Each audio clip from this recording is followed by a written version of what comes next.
Hello, everyone. This is Livia Caudell with Conscious Wealth Builders. You are here attending the free online summit, and I am so excited to share with you the guest that we have today, Mr. Rollin McCraty. He is the lead researcher and scientist at HeartMath Institute. And Rollin, can you just share with everybody who you are? Because you're just this amazing person. I just love you and the work that you do. You're so extraordinary. Oh, thank you, Olivia. You kind of already said it. I'm Dr. Rollin McCraty, and I'm Director of Research, and have been since the inception of the HeartMath Institute, and also kind of head up the research side of things on the Global Coherence Initiative, which is looking at the interconnectivity between humanity, well, really all living systems, and the Earth's energetic environment, the magnetic fields of the Earth, and how that really interconnects us all in unseen and some really surprising ways. Oh my gosh, that is so cool. I mean, just even how you say it is just so cool. It makes me want to learn more. Like this energetic field, because there's a lot of people in the world who don't understand these things. And HeartMath and you've dedicated your life to the research behind this. So real quickly, before we dive in, can you just share about your personal story, how you discovered HeartMath and how you became affiliated with HeartMath? Oh, that's a bit of a long story. Let me try and give you the short version that might help put things in context. I'm originally a bit schizophrenic in a way, because I'm originally trained as an communications engineer. Actually, I used to work for Motorola and stuff like that. And then started some of my own businesses, and which were fairly successful. I'm a bit of a serial entrepreneur. And one of those was I got involved. Actually, I came to move to California, got in the 1970s. Actually, been here a long time. To get involved in one of the very first degree granting institutions in consciousness studies. I had an interest in that. Wow. That's a whole story I won't go into. And through that, met some people and got involved in introducing spirulina to the world. We were Wow. the first to actually introduce spirulina to the West as a superfood and all this stuff. Amazing. Another lifetime ago. I have nothing to do with that anymore. But anyway, we were very humanitarian in our idealistic goals that we can. Anyway, we were fairly successful and took the profits of that and went to Southern California into the deserts to prove that you could grow spirulina in the middle of anywhere and feed the world's hungry populations. And Mm. we actually pulled it off. Way ahead of our time. Way ahead of our time. And, Wow. solar spray dryers, big 3-story things and all this. But it went absolutely nowhere. And Mm. even though I will say that I knew this conceptually, after that experience, the penny really dropped, so to speak, as they say, it really hit me hard in a deep level that it's not about technology, because Mm. this was blocked at governmental levels. People didn't want people fed. It was blocked in all kinds of crazy ways. And Interesting. so what it really hit me basically was that it's not about technology, and that the world's challenges are not going to be solved until there's a shift in consciousness. Wow. Oh my gosh, I cannot agree with that anymore. So I basically said, "The heck with this, doing good stuff. I'm going to go make money again." So I started another company, which was also very successful, and got into that. And through that, through actually the past associations there, met through some common friends, Doc Childry, who's the founder of HeartMath, Hmm. and spent some. Actually, went to. I happened to be in the area. He was on the East Coast at the time, and I was there in business anyway. I'll go see this guy and meet him, and spend an hour or something like that. Ended up spending 3 days, Mm. and through that experience, long story short, is it really kind of was a heart opening in me, and kind of back to my real roots of what I really cared about, Wow. and realized, okay, here's something. This is long before HeartMath was HeartMath, under the name and stuff. But here's a process and an understanding at a deep level that really has the capacity to help lift human consciousness on a mass scale. We all have a heart, right? Incredible. And so I basically sold that company for a fraction of what it was worth to quickly transition out, and helped Doc found HeartMath along with some other people. That's So that's a incredible. very brief, but hopefully it gives you the idea. Yeah, no, it definitely does. I now understand that you have been through, your own journey of being an entrepreneur and discovering your purpose and what's most important, which is exactly what this segment is about. This segment is about people discovering their true, authentic purpose. So before we dive into that conversation, can you share just about HeartMath Institute, what you've discovered along your journey, some of the research and the science behind heart's intelligence?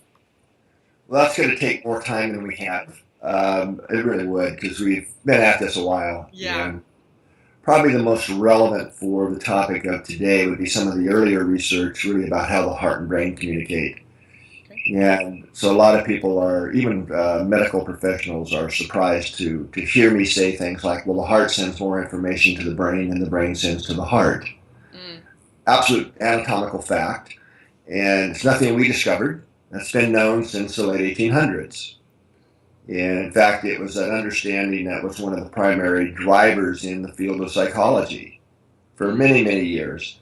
And that's been completely forgotten, but it's rediscovery. So I can't take any credit for that.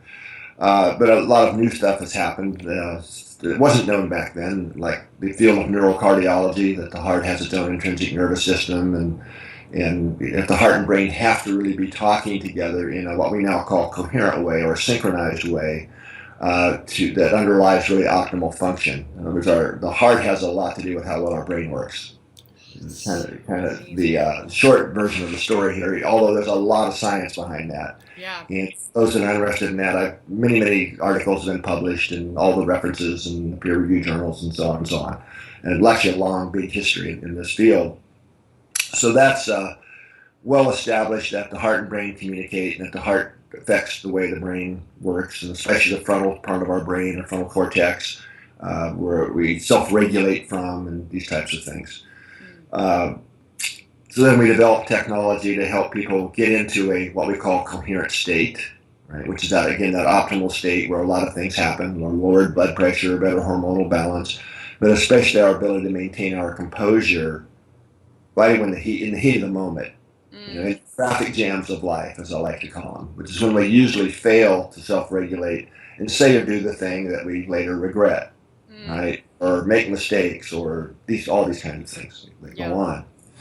But relative to our topic today, that's a whole interview right there. Just leaving that was then moving into our work on intuition, which has been replicated many times now, so all published in peer-reviewed journals in lots of different contexts and replicated in other labs and all that stuff. But basically what that found actually even surprised us, and that was that we were able to do very rigorous laboratory controlled studies. I need to drink more coffee, I think. Anyway, that really look at the electrical activity of the heart and brain in a controlled way. When we were first experiments, actually, where people were exposed to seeing photographs on a computer screen that were all randomly done. Nobody could possibly know what the picture was going to be that you would see.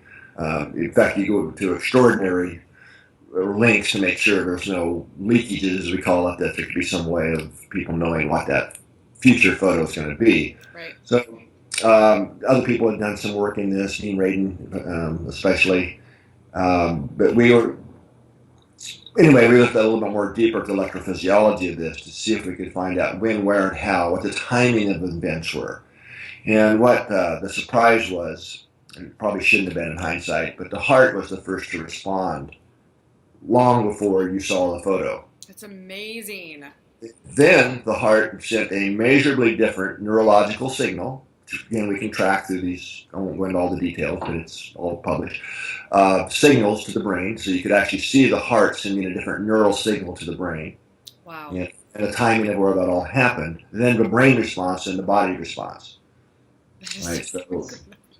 So the way I got that published I think we were the first to actually publish this, and I called it the Electrophysiology Intuition. Those first studies was to say that the heart appears to have access to a field of information outside the boundaries of time and space.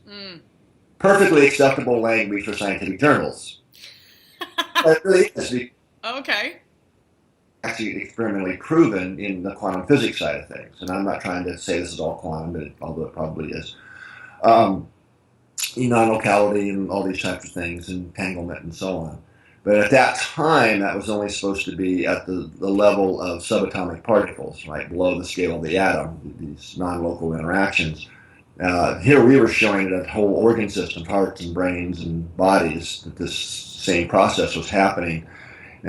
Just a note, since then, in the field of physics, that's been shown in macroscopic systems, whole atoms, groups of atoms. So we just kind of beat them to that punch a little bit in living systems. However, what I really mean, what do we mean by a field of information outside the times of boundary and space?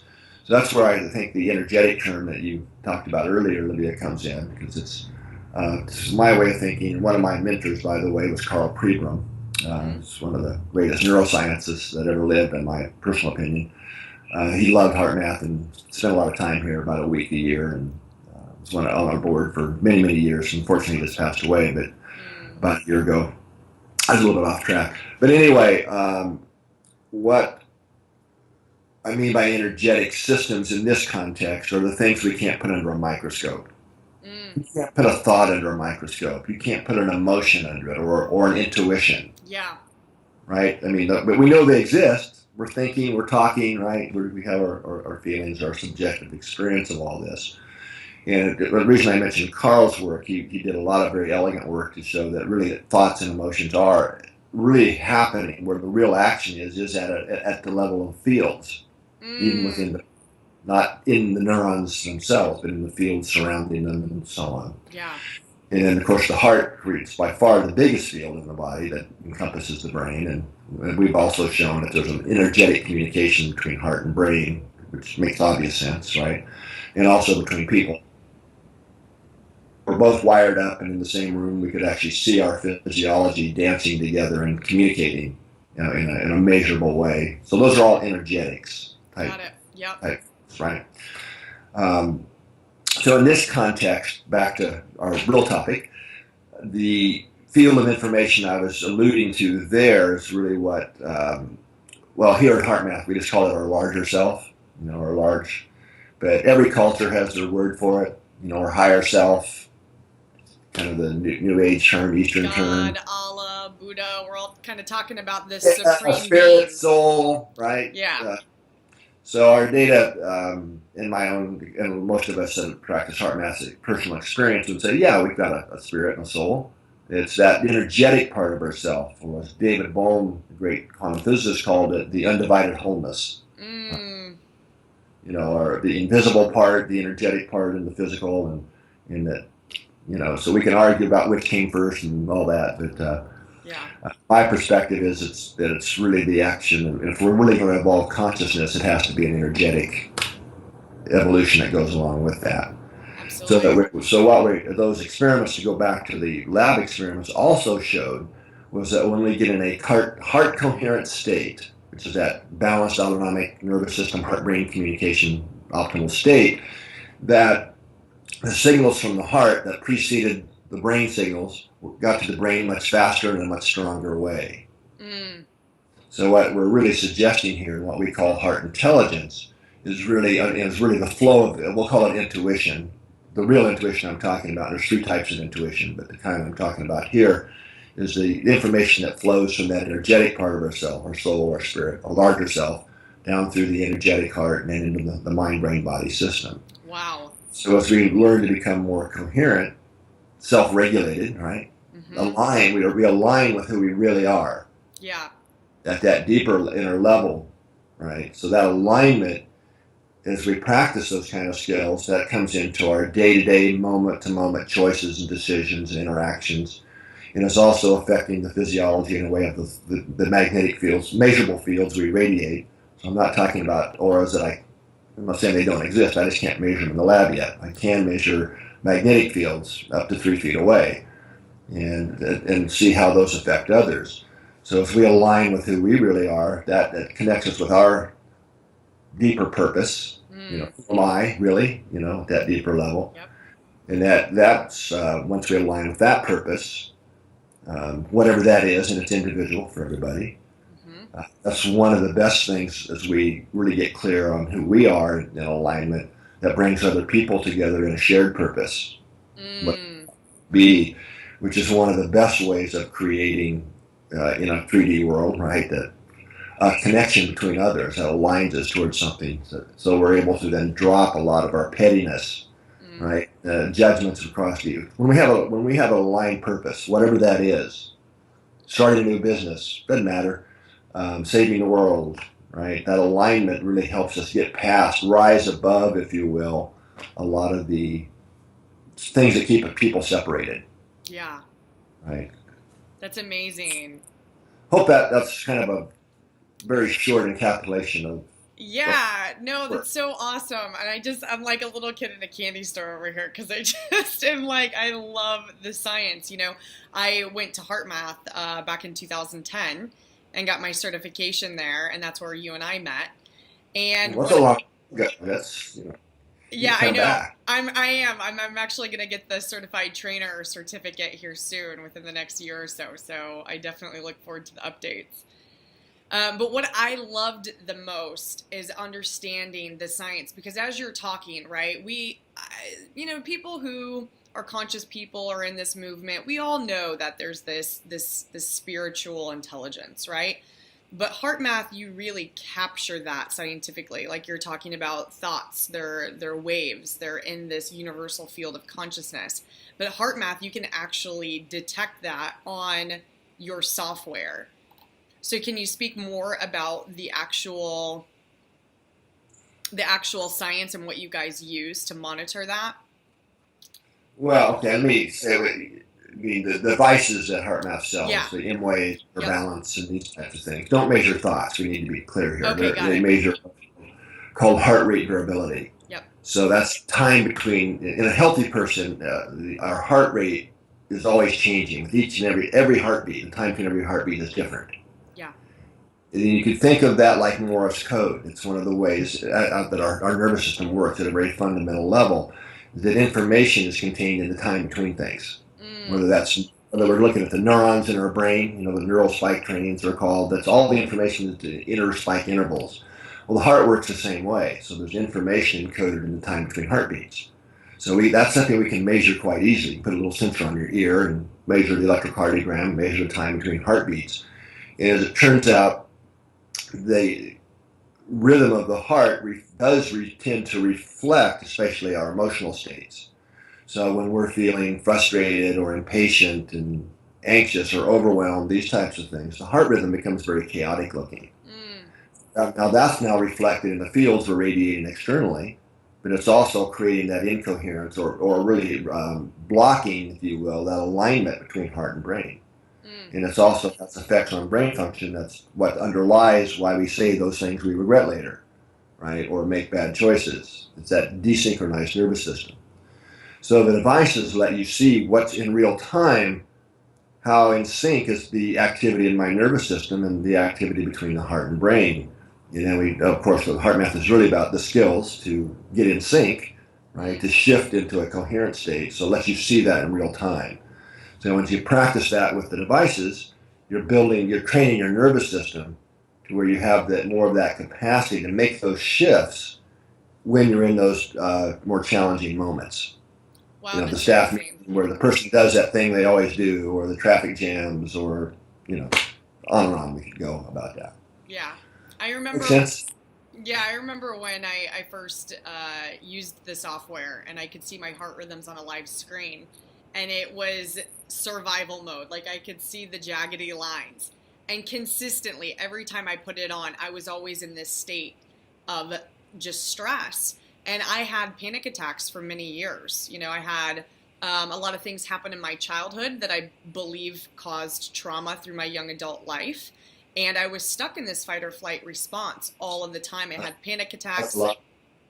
Yeah, I had panic attacks. I had depression. I had constant anxiety. I couldn't even just have a conversation without feeling like a tiger was chasing me. Well, look at you now. I know, and look at me now. Exactly. Right. And so it's so funny. I mean, looking back, I had no idea what to do, and I had no idea what was happening in my body. And HeartMath really gave me the solution. And when I could see my heart rhythms on a live screen, and then the person training me was coaching me through coming in, just focusing on gratitude and taking deep breaths in through my heart, I could see the transformation of jaggedy lines to these sin-like waves on the screen. And then, of course, there's green lights when you're coherent, and there's a red light when you're incoherent. So there's this kind of fun game you're playing. But eventually, after doing it so often, I became consistently coherent. So there's hope for people, right? So like if you're stressed out, you've got panic attacks, you got anxiety, or you feel like, you're disempowered, more often than not, there's definitely hope. You just need to understand what's happening in the body and restructure the nervous system. And the HeartMath's technology can really, truly help with that. Yeah, indeed. Well, I'm glad you had such a good experience with it. I did. I didn't know that before we had this conversation. So. I did, and that's, and a part of me going to get my certification was for me to heal myself. And then throughout, the last 6 years, I've just been sharing HeartMath with people and using the techniques and technology because it's made such a profound difference for me.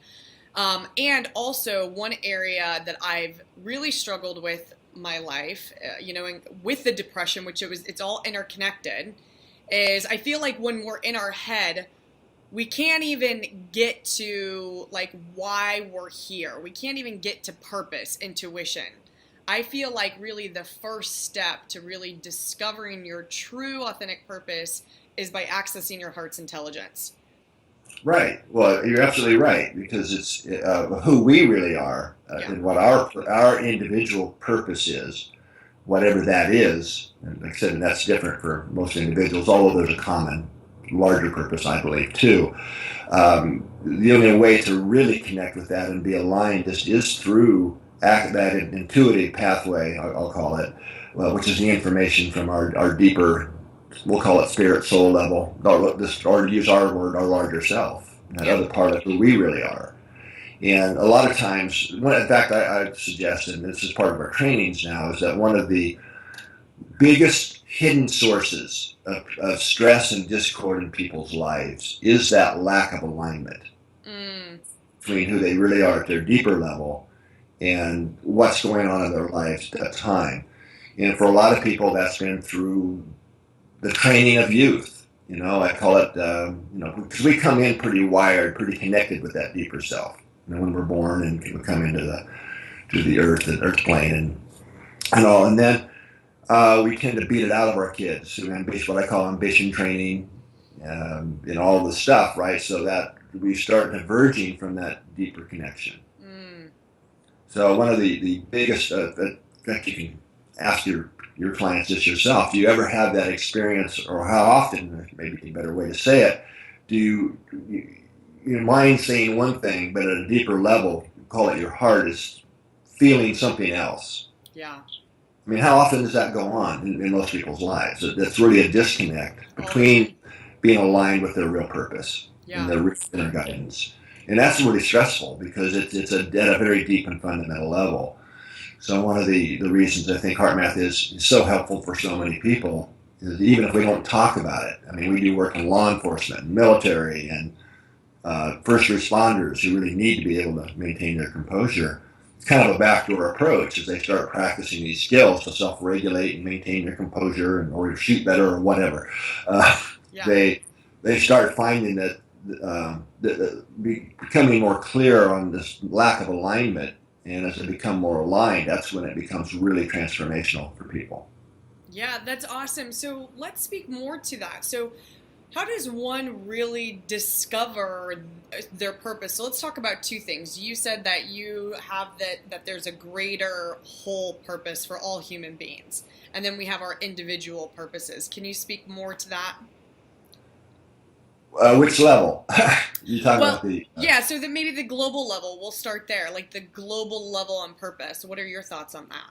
Well, that'll be my thoughts. Now I take my science hat off because I'm pretty clear about what I can prove in the lab and what we can't. Right. But I ultimately think our bigger purpose, from my perspective, the humanity is evolving and always has been. And we go through key kind of evolutionary jumps, if you will, and that's what people are talking about, the shift that's going on, the shift. So the shift is real from my perspective, and it is an evolution of consciousness. Mm, What this shift is about, and it's really from mind-based consciousness. It's not bad. It's just that's better than what it used to be, right? mm-hmm. We talk about dimensions of consciousness. So it used to be that we were nailing people on crosses and doing crazy things. So we've evolved a long ways from them. Now the next shift is to really connect with our heart, to we bridge the heart and mind. So the brain and mind are not bad. I want one. I want it to work well, but it's just about now merging that next level of intelligence, with aligning with our higher capacities. So that larger self. That is the shift. That's what the shift is about.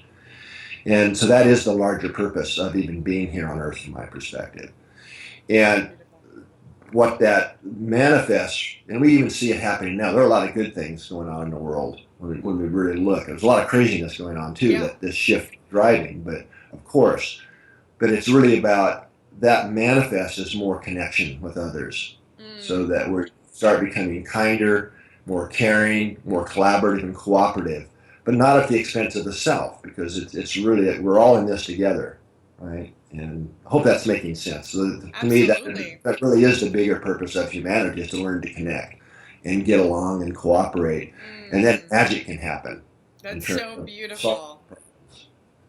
That's so beautiful. That's Bernie Dorman. He's an expert on this summit as well, and he is the CEO of CEO Space, and it's teaching people how to create businesses inside of cooperation, and that competitiveness is actually a virus of the mind, and it's what causes separation. And and so he spoke on that, and so I just love that you use that word cooperation, because that's kind of a theme throughout this online summit, is that I feel like that's what it's going to take for us to really create a world that works, is through cooperation.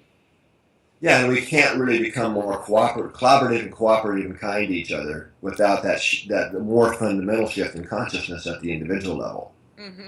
So it really always starts at our own individual level, and us become maturing in our capacity to be aligned with who we really are.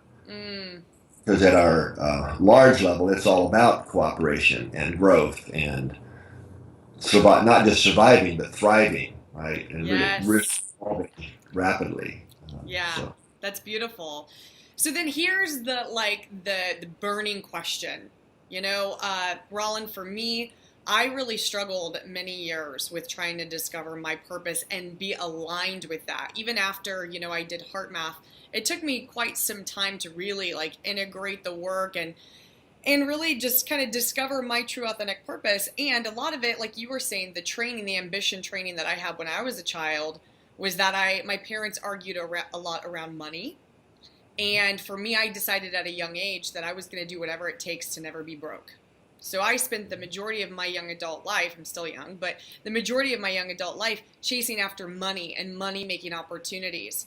And again, Conscious Wealth Builders, this whole summit is about people really coming into their heart's intelligence, discovering their true authentic purpose, and getting into alignment with that. And that money is not the thing to focus on. It's a result of being in alignment with your purpose. Money is a result of that. And, that's really what I want for all people. I want people to really discover that there's more than just making money.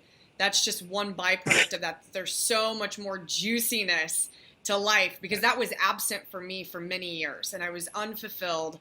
I was always chasing money, and I had elations of this happiness, what I thought was happy. I got, when I was 18, I bought a BMW convertible. And I remember the day that I picked it up, I drove it into my garage, and I went and I laid on my bed and I cried, because I was so excited to get it. I got it. I was so excited. And then I went home to an empty house with my family miles away, alone and sad, and found myself depressed again. And that's when I got wow, it's not about material things. It's really not. But I still struggled, and there's still a lot of people struggling, And so can you just speak about how one can really discover their purpose and mission on this planet. Well, I think that's really what I've been talking about this whole time. Yeah. It really is aligning, connecting with who we are at that deeper level. And there are very practical ways to do that. I mean, it's easy to say that and talk about that. And so what HeartMath, what really drew me to Doc Childry, our founder, was his vision even 30 years ago of what was going to be happening in these times now. And that humanity and people needed a simple set of tools and techniques, very practical, to help them align to really navigate the shift and the changes that are occurring, and all the changes that are, we can't deny that the world is changing and changing rapidly. Yeah. And a lot of people aren't ready for it, for those changes.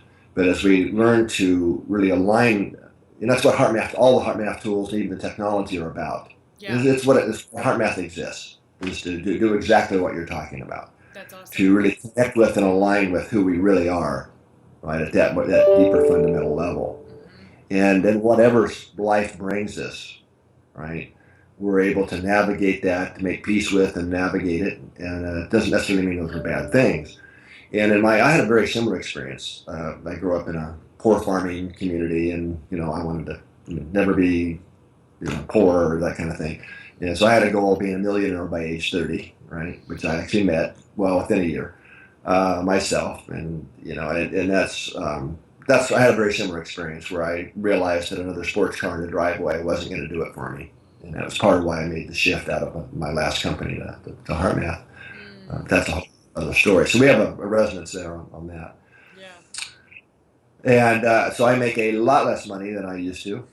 And I'm far more fulfilled and a lot happier and have a lot more friends and connections. And not that life was bad, don't get me wrong. But there's nothing wrong with having, money and abundance. But it's, for a lot of people, that is not what their blueprint is, so to speak. Yeah. Yeah, and conscious wealth builders, I don't use the word wealth as like material possessions.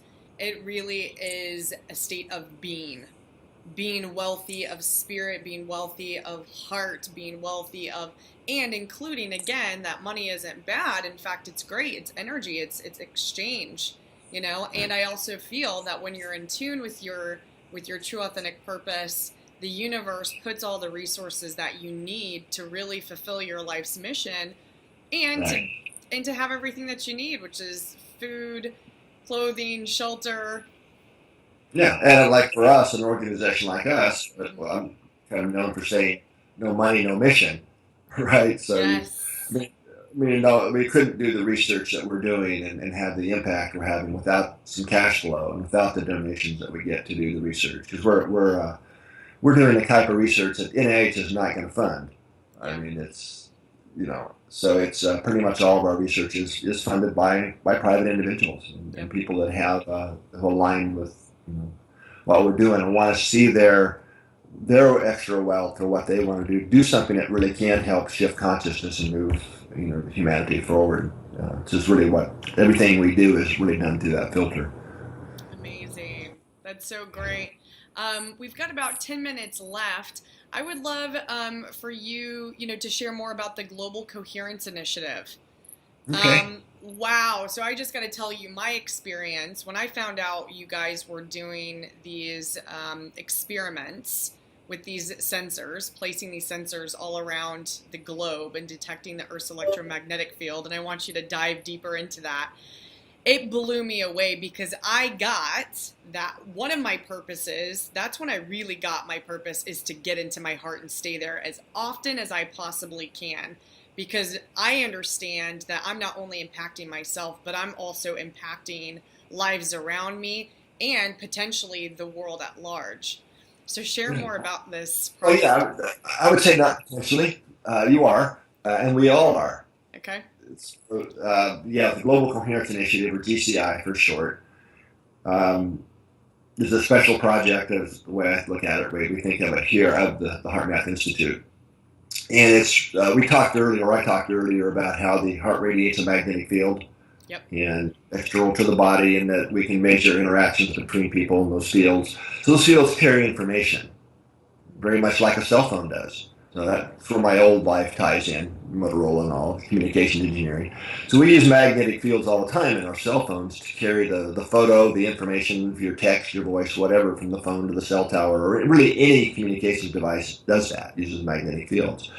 So at the local level, if, like I said, if we're wired up here in the lab, we validated it's not a theory. We know that those fields are carrying information and synchronizing people, and that when people are in a coherent state, this has been experimentally done and also duplicated, replicated, that when we're radiating more coherent fields, it has a lift on other people. You can measure it.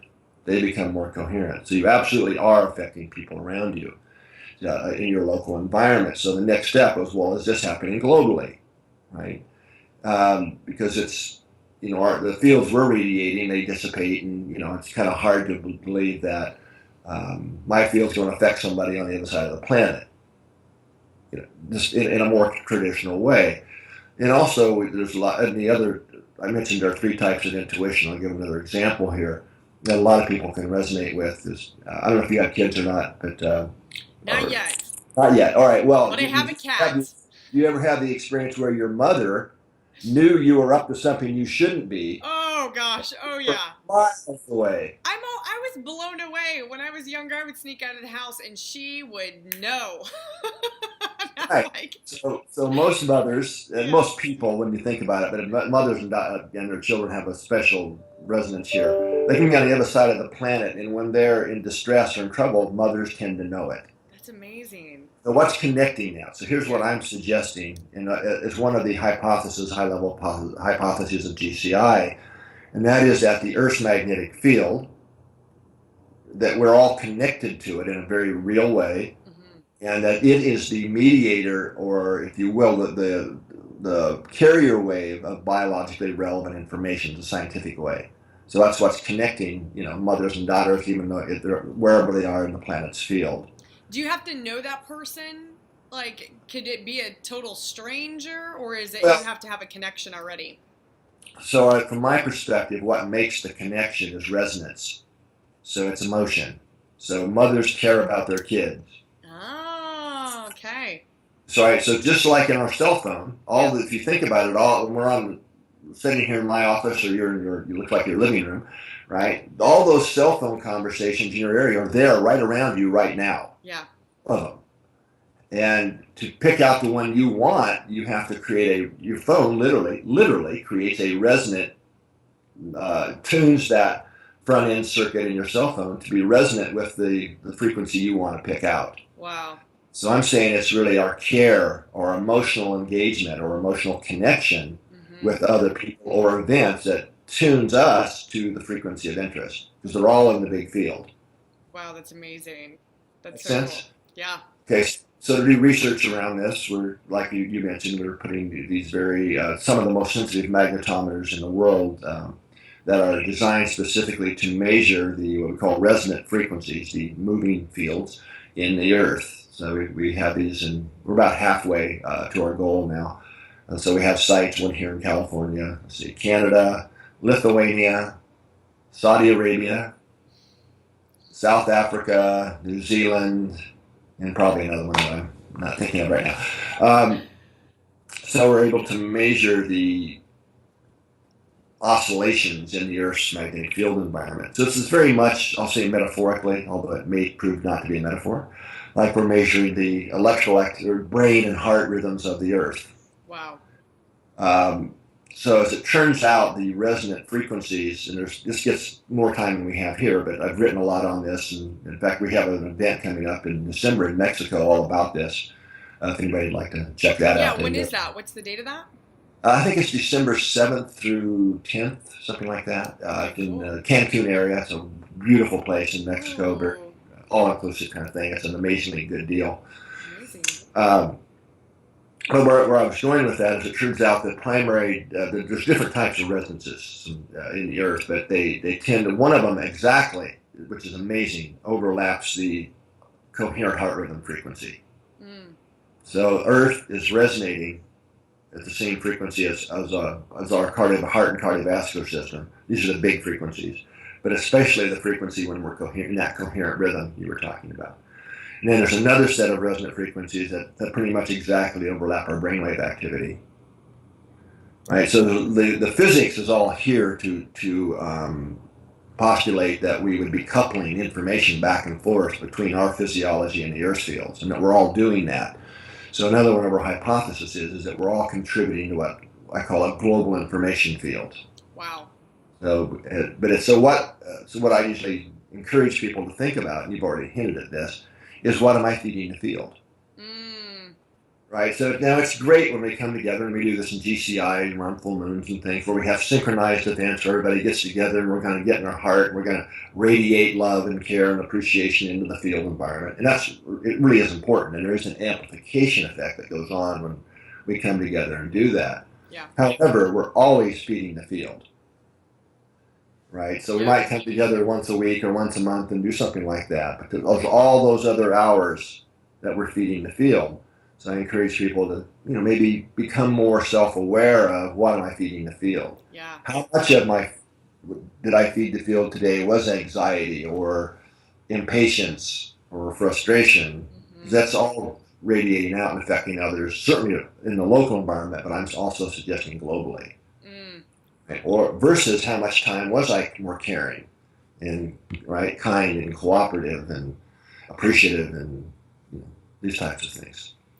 Yeah, when I discovered that really gave me a sense of responsibility. That I have a deeper responsibility than what I even thought, and that I actually matter. And that's when, it really got into my bones that, wow, I do matter. And what I project into this field, what I'm feeding the field, is important and it matters. And that's what I want people to know, is that you matter and how you're being matters, not just to you, but on a social, global level. Sure. Yeah, it does, and it matters. And if people don't believe this, well, think about it. Well, it's going on whether people believe it or not, but that's another point. But a lot of experience that some people can relate to that this is new or sounds kind of far out to is if you ever wake up in the morning and it's not like you've been triggered by or nothing happened, but you just feel really out of sorts. Yeah, that happened yesterday morning. Just kind of edgy, right? Yes. Well, a lot of times if you're paying attention, well, these days it's almost every day, but watch the news and some major event has happened that's triggered a mass emotional outpouring. Wow. Of anger, fear, right? So we're picking those up subconsciously, right? So that's just kind of watch and see if you don't start to see, on those days, it's the field environment that's affecting me. Wow. That makes sense? So how do you discern, because that's another thing too I want to go into. So how do you discern what's yours, what's the other people's? Yeah, practice. Okay. And it's really not you can't blame those things. I mean, we live it could be the same analogy I could use. You could be in the middle of New York City or any big city as far as that goes, all the honking horns and craziness and all that, and be really affected by that, or with practice of being able to maintain your center, right, in your heart, and the practice, and that's what HeartMath tools are about. Yeah. You can be in it but not of it, and still maintaining a higher consciousness pitch, even though you're in that crazy, noisy, chaotic environment. Yeah. So that's a 3D kind of level, but it's the same for the energetic environment. So we can learn with practice. I mean, yes, the environment might be chaotic and affected, but we can still maintain our center and our composure even in that. And that's then we're actually now doing something to help offset the stress waves in the environment rather than add to them. Yeah. Does that make sense? Yeah, no, it definitely does. And this that may have answered it, but another thing that I've had to work through and some conversations I've had with a lot of people is how do you discern fear from intuition? Because sometimes intuition could be scary. Like you were talking about, in military, for instance, it's like you're probably consumed with fear. I can't imagine being in a state of love and joy while you're trying to defend your life. Of course not, but you can be composed. Yeah. Right, and not freaked out and stuff. And So especially in law enforcement, we've done a lot of trainings in law enforcement to help them with composure in challenging situations. And the intuition module in our training program, which I shouldn't have been surprised, but it's been one of the most popular modules in law enforcement trainings. Big time. And we usually ask for some examples in their own lives, and it's the vast majority of the groups that have been trained in those. When they come to that, a story will come out of how that intuitive sense has saved somebody's life, or really saved a situation from going bad. That because intuition, the language of intuition is our feelings. You're right, for most people, and it can be a feeling of, oh, don't do that, like, or anxiety or something. Now, it does take practice to learn, because there is mind-based intuitions too, and there's a whole field of that called implicit learning and stuff. And those I can, I haven't really focused on it, but I bet we could prove that those are wrong as much as they're right. The mind-based type intuitions, it's all based on past histories and that type of thing. But those deeper intuitions that are really from our larger self, they're always right, although they might seem wrong in the moment. Yeah, so how do you discern that? Because, like, Well, it's practice and learning, because they are different. And the heart-based intuitions are almost always inclusive rather than separative. Okay, I get that. There's one way that helps, but it just takes some practice and some but you can learn the difference. Yeah. And being more coherent really helps you access all the three main types of intuition. Yeah, that's one thing that I learned. Well, it's the physiological shift, and you can feel it. When I'm in my heart, I can feel a physiological difference. I feel expanded. I feel light. I can even feel the chemicals going on in my brain, the serotonin, and you're absolutely right. But also, but you're right in that some of those intuitions sometimes are about what not to do. Yeah, and it could be out of trouble. So they can be a feeling that feels like, oh, blank, I shouldn't do that. Yeah. Right. So, and just learning to follow those. Let me ask you this: how many? I know the answer, but have you ever had the experience where you've had one of those deeper, feelings of I should or shouldn't do something, but it's just not aligned? It's your mind and your brain and wants to do. I just want to do this, and you do it. Yeah. Out of alignment, and then what with when you look back, did you regret having not followed your? Oh yeah, absolutely. I mean the ratios. It's not always that way, but yep. For most people, when they really are self-honest, it's a pretty high ratio of had I done that. Hindsight was wonderful. I really should have followed that sense, right? Well, and would you say that it's typically the first thing that comes to you too? Not necessarily, because as I mentioned, there are three types of intuition. Well, can you break those down? I'm interested in hearing about that. I published on this. I published whole articles on this and chapters. In fact, there's an ebook on this on our website for those that are interested in it. But the three types, the way I call them, one is called implicit learning or implicit knowledge, and that's the brain-based stuff.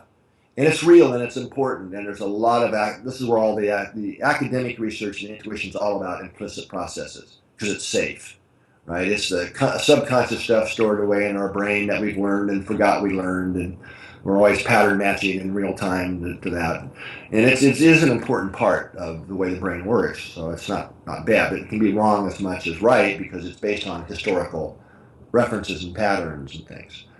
Then the second type I call energetic sensitivity, and this is our nervous system's ability to detect and respond to real signals in the environment. So it be those magnetic fields we're talking about, right? So there's no doubt we're affected by the Earth's magnetic fields. There's no question of that now.